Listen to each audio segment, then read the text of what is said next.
Hero തോറ്റെന്നാണ്. തോറ്റുപോയി. ഇപ്പൊ നിങ്ങളുടെ ഹീറോ എന്ത് ചെയ്യുന്നു? Will he give up? മുറിവേറ്റ സിംഹത്തിന്റെ ശ്വാസം ഗർജനത്തെക്കാൾ ഭയങ്കരമായിരുന്നു.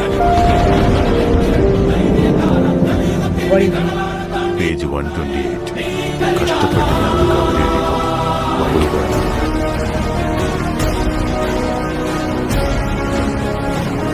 സൂര്യൻ കാത്തിരിക്കുന്നത് ആഴിയിൽ അസ്തമിക്കാനാണ്. ഇടിയും മിന്നലും മലകൾക്ക് പിന്നിൽ പോയി മറഞ്ഞു. എന്നെങ്കിലും തിരിച്ചു വരാനായി.